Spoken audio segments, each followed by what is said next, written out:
Yeah.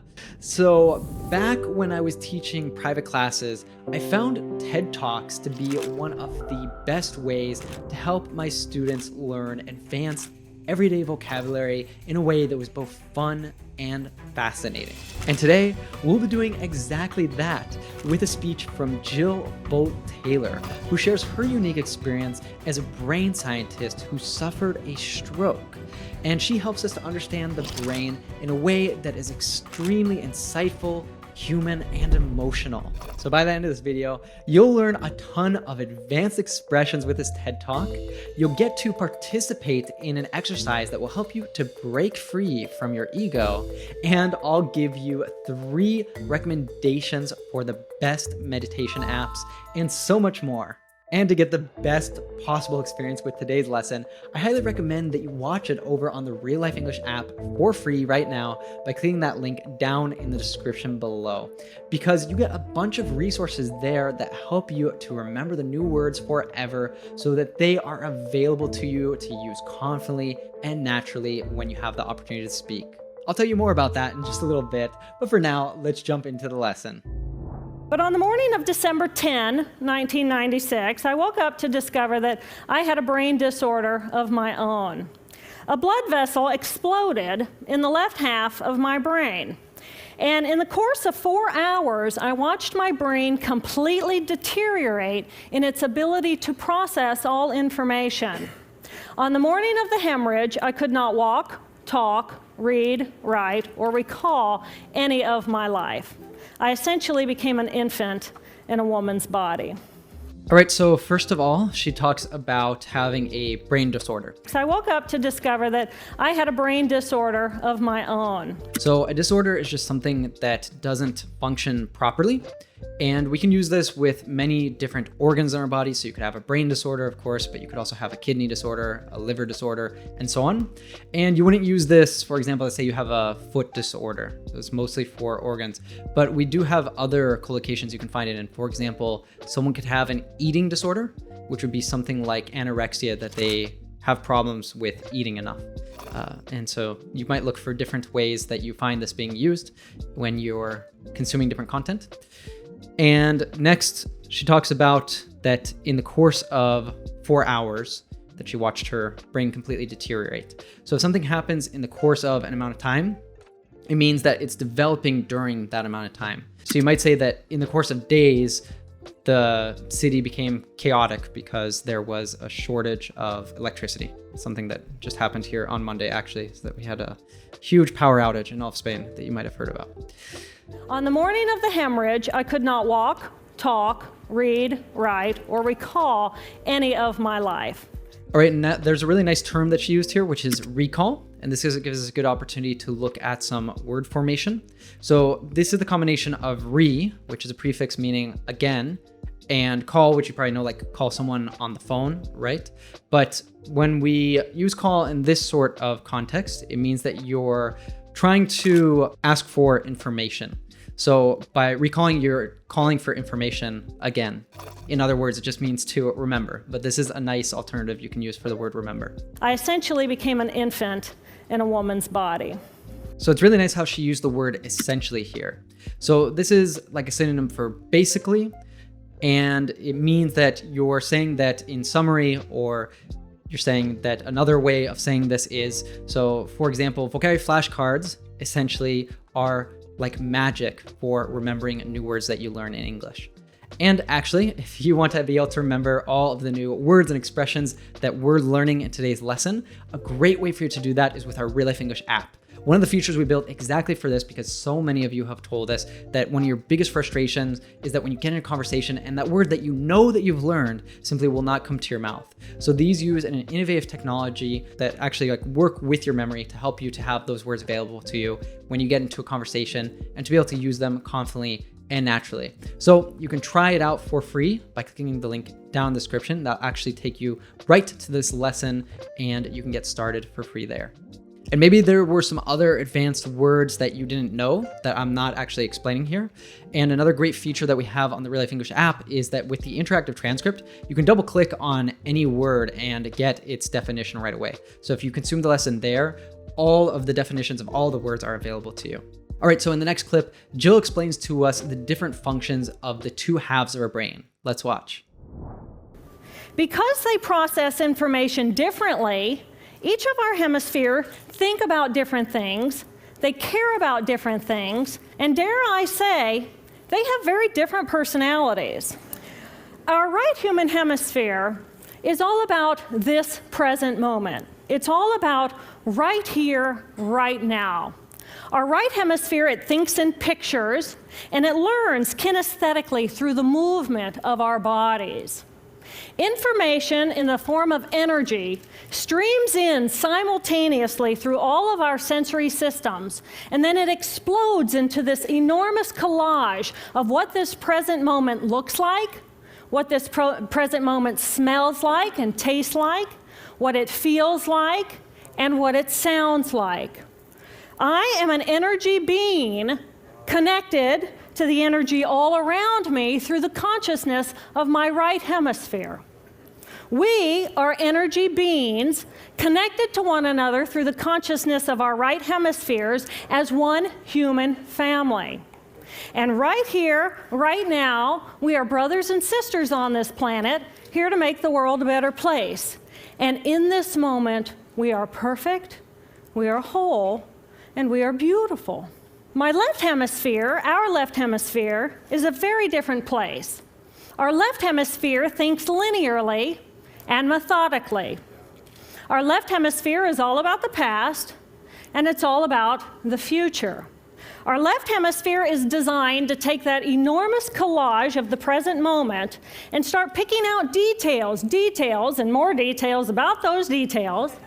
It then categorizes and organizes all that information, associates it with everything in the past we've ever learned, and projects into the future all of our possibilities. And our left hemisphere thinks in language. It's that ongoing brain chatter that connects me and my internal world to my external world. All right, so she starts off with this nice expression, dare I say, which you can use when you're about to present an opinion that might be controversial or might be considered a bit strange. And she's using it here basically because she says that, dare I say, these two sides of our brains have very different personalities. And that's a bit surprising because she's treating the brain, the two sides of the brain, almost as if they were people, almost as if they were living things, when in fact they're part of you, they're part of a living thing. So that's maybe a bit contrary belief to think two parts of you could have their own personalities. Information in the form of energy streams in simultaneously through all of our sensory systems. Now, to understand this next expression, we'd have to know what a stream is. A stream is like a very small river. And if you've seen a stream, you know that you can have many of them that flow from different places down into a bigger body of water, like a river or like a lake. And she's using it here more in a figurative sense, saying to stream in, so like as a phrasal verb, that in the same way information or energy can move in a direction and go together into one place. So like how information comes from all around, but it joins together in your brain so that your brain can process all that information. Streams in simultaneously through all of our sensory systems, and then it explodes into this enormous collage of what this present moment looks like, what this present moment smells like and tastes like, what it feels like, and what it sounds like. And then she uses a really nice analogy here with the word collage. Collage is basically a piece of art where you take many different photos or images and you put them in together to kind of create a new piece of art. So basically she's saying that our brain does this thing of taking all the information and puts it together into sort of a new thing where we're taking that information and processing it based on our own experience with the past and projecting that into what might happen in the future. And the word enormous here just means that something is very, very big. I am an energy being connected to the energy all around me through the consciousness of my right hemisphere. So when she uses being here, that basically just means a living thing. So we're all human beings, but she says that she's an energy being, or we're energy beings, which means that we're these living things that are made up of energy. Our left hemisphere thinks linearly and methodically. Okay, so as she explains here, the left hemisphere of our brain is very logical. So it processes information linearly and methodically. Methodically. So it processes information linearly and methodically, which basically just means that it structures it in a way that is able to be understood through logic. Our left hemisphere is designed to take that enormous collage of the present moment and start picking out details, and more details about those details. All right, so maybe you go to your closet in the morning and you open it up and you pick out what you want to wear for the day out of all of the different clothes that you have, right? And our brain does the same thing, that it takes in all of this information and it picks out the details that we perceive as being most important. It then categorizes and organizes all that information, associates it with everything in the past we've ever learned, and projects into the future all of our possibilities. So if you associate two or more things, you try to find out how they're connected to each other, what they have in common. And we can also use this in a sense that you don't connect with certain people. So you might say, like, you don't associate with people who use drugs. And our left hemisphere thinks in language. It's that ongoing brain chatter that connects me and my internal world to my external world. This word chatter is a really nice word. So I'm sure you've heard the word chat before. Like, you have a chat with someone, you have a talk with someone. And chatter basically is when you're hearing a bunch of people talking. And pretty much all of us have this radio, this talking that's constantly happening in our head, right? And she uses the word ongoing, which means that it's continuous, it's consistent. So basically ongoing brain chatter means these voices in our head that we have going on all the time, that pretty much, unless you're an experienced meditator, you probably don't have many pauses to. All right, so the next part is really interesting because Jill, as a neuroscience, actually experienced a stroke. So she knows the brain super well, and she could firsthand have the experience of what it was like losing the connection with the left hemisphere of her brain, which is that logical part that she just was discussing about. So let's see what her experience was like being fully present just in the right side of her brain. And then I lost my balance and I'm propped up against the wall. And I looked down at my arm and I realized that I can no longer define the boundaries of my body. I can't define where I begin and where I end, because the atoms and the molecules of my arm blended with the atoms and molecules of the wall. And all I could detect was this energy. And I'm asking myself, what is wrong with me? What is going on? And in that moment, my brain chatter, my left hemisphere brain chatter, went totally silent. Just like someone took a remote control and pushed the mute button. Total silence. And at first I was shocked to find myself inside of a silent mind. But then I was immediately captivated by the magnificence of the energy around me. And because I could no longer identify the boundaries of my body, I felt enormous and expansive. I felt at one with all the energy that was, and it was beautiful there. Imagine what it would be like to be totally disconnected from your brain chatter that connects you to the external world. So here I am in this space, and my job and any stress related to my job, it was gone. And I felt lighter in my body.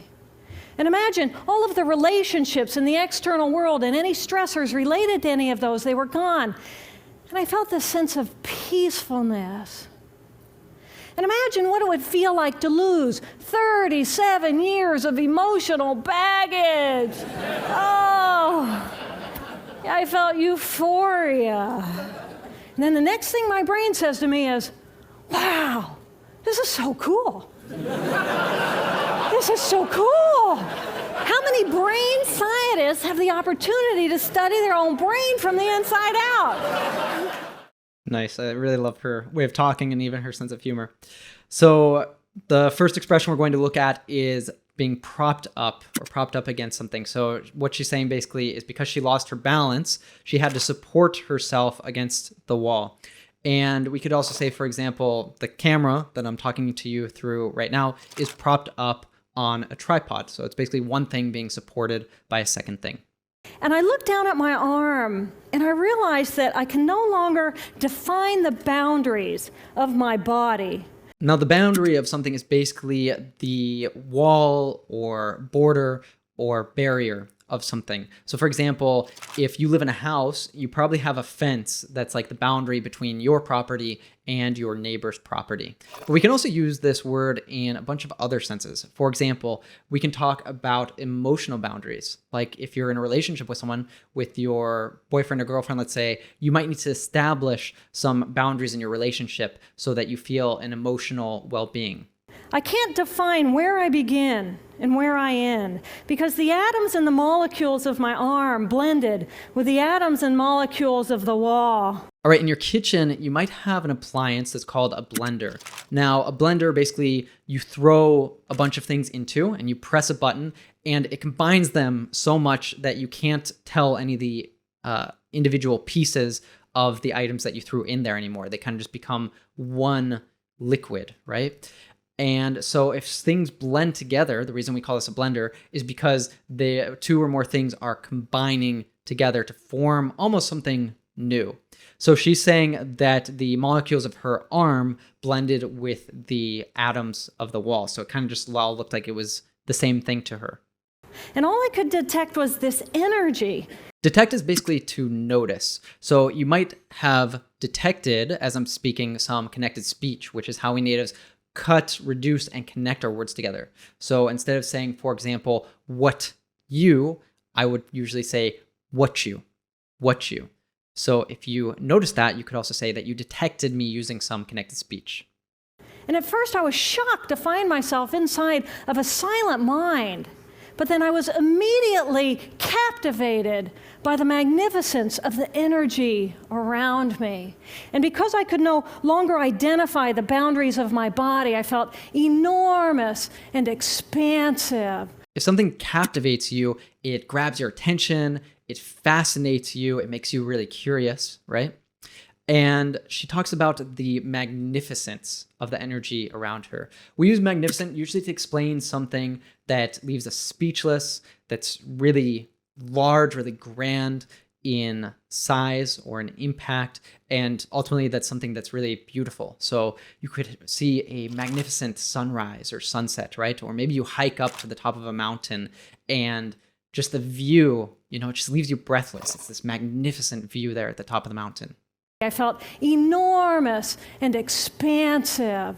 If something expands, basically it grows in size, like how they say that the universe is always expanding. So her saying that she felt expansive, she felt like she was growing, kind of just connecting with everything around her. I felt at one with all the energy that was, and it was beautiful there. Now, this expression is really nice. To feel at one with something means that you feel connected to that thing. You almost feel like you've unified with that thing. An example of this might be if you've ever taken a hike out in nature and you just feel this sense of peacefulness because you feel at one with the place you're at, with the forest, for example, and all the smells of the pine trees, the sounds of the birds chirping around you, and just kind of like the breeze on your skin. So you really feel at one with that place in nature.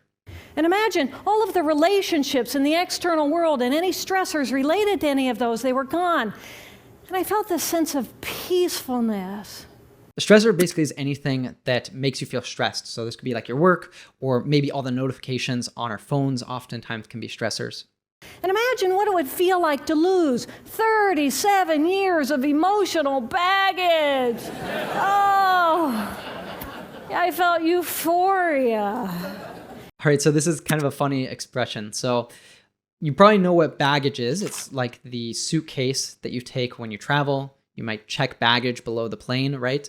But she's using it figuratively here. Emotional baggage is sort of all of the trauma, the difficult experiences we had when we were younger that tend to impact how we react to things, the different emotions that we experience from different triggers as we're adults. And many of us might be dealing with this through therapy or through journaling and so on. So all of us have emotional baggage.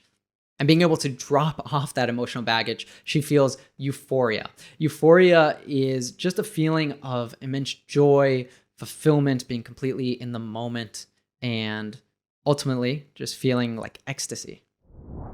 All right, so we have finished the clips that we are going to be learning vocabulary with, but I highly recommend that you go and you check out the entire TED Talk. The finale of it is really incredible. I think it'll impact you emotionally like it did for me. And it's a really great way for you to test and challenge everything that you've learned today, just to see how much better you understand it after we've learned all this vocabulary. Especially if you're studying the vocabulary flashcards in the RealLife app, because you'll be adding them to your long-term memory. So if you're watching this on the app, then be sure to study with the vocabulary flashcards and then go watch it and just see how much better you understand Jill. And we'll link that down in the description and in the show notes. But we're not done yet. Next, I want to talk to you about how all of us can make our unique impact on the world. So in the intro of every one of our podcasts, right, we say how learning English can be the doorway to the life of your dreams. And that's something that we're really trying to help you with. We really believe that English is this fantastic tool to help you to make your unique impact on the world, because on the one hand, it gives you access to all sorts of really great information like this TED Talk that we just watched today, right? And on the other hand, it gives you the ability to be able to communicate with people from all around the world. And this is people who, didn't just grow up in your part of the world, where people probably have kind of a similar way of doing things, of thinking, and similar rituals that they follow and so on. But people who, have had very different life experiences from your own, who have unique points of views. And talking to people like this, I think it's like one of the most impactful things you can do as a human being, because it completely blows open, in other words, it really expands your ability to understand the world and just to have more of an open mind as a human being. All right, so I want to share with you another short clip that we haven't seen yet from the TED Talk and talk about it a little bit. Let's check that out. But perhaps most important, it's that little voice that says to me, I am. I am. And as soon as my left hemisphere says to me, I am, I become separate. I become a single, solid individual, separate from the energy flow around me and separate from you. All right, so what Jill is referring to here, this sense of I am, from the left hemisphere of our brain, this is our ego. And this is something I wanted to talk to you a little bit about. So what is the ego? So most of us, when we hear this word, we tend to think of maybe someone who's really arrogant, who only thinks about themselves, who maybe thinks that they're the best thing since sliced bread. That's a really nice expression in English. And actually right now, me, alongside with some different people from the RealLife English team and people from our community, we're doing a book club right now on the book A New Earth by 𝗥𝗲𝗹𝗟𝗶 𝗘𝗴𝗟. And I'd have to say that he really is the expert on ego and the impact that ego has on us. So I want to bring to you a short clip of him talking about what is the ego. The ego is a sense of self that arises when the mind is completely unobserved.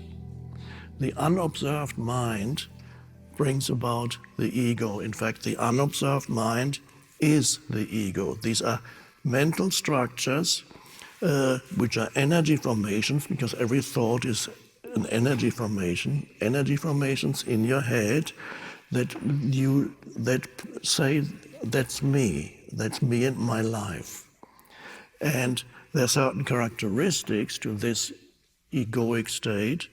One characteristic is that it exists in a state of frequent dissatisfaction, discontent, and there's an undercurrent of something vital is missing in my life. Okay, so before we talk about that, I do want to break down some of the more advanced vocabulary here for you.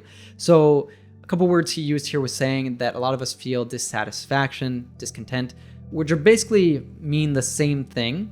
So satisfaction is basically that you feel fulfilled by something, you feel that it is enough. And contentment, it's kind of like another way to say that you're happy, that you feel like things are good enough.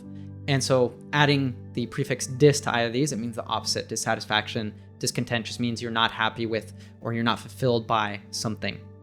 And there's an undercurrent of something vital is missing in my life. All right, and he says that there's this undercurrent of something vital is missing.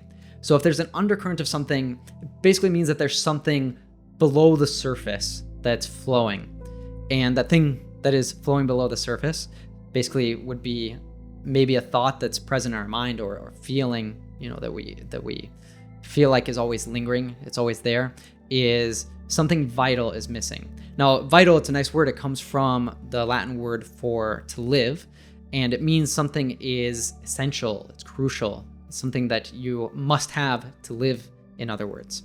So although ego can contain like this sense of thinking that you're the best, being self-centered, being arrogant, it's not just that. It's what Jill was talking about being this constant brain chatter that, if it's unobserved, usually causes us suffering.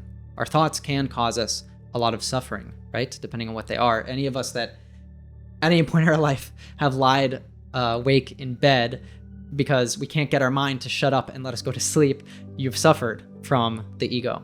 And basically what 𝗥𝗲𝗹𝗟𝗶𝗀𝗵, what 𝗔𝗽𝗪 are trying to say is that we're not our ego. But if we're not our ego, if we're not this voice in our head, and in other words, also the personality, the mask that we sort of wear, who we believe, the sense of I am, I am Ethan, I am the CMO of Real Life English, I live in Barcelona, I'm married to Jordi, I'm Phoebe's father, and so on.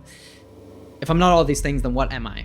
And the answer is awareness. So we're gonna watch a final part of that TED Talk with 𝗔𝗪𝗪𝗪 that she digs a little bit more into her experience of being able to leave her ego behind through this experience of stroke, which hopefully for you, it's not the case that you need to go through that to be able to get a bit more to the sense of awareness. So let's have a watch.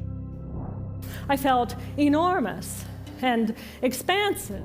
Hey guys, so if you want to watch the rest of today's lesson, you can do that over on the Real Life English app. We have a bunch more cool things still to talk about there. I'm going to guide you through an exercise that is going to help you to be more present and to maybe even experience a mini awakening.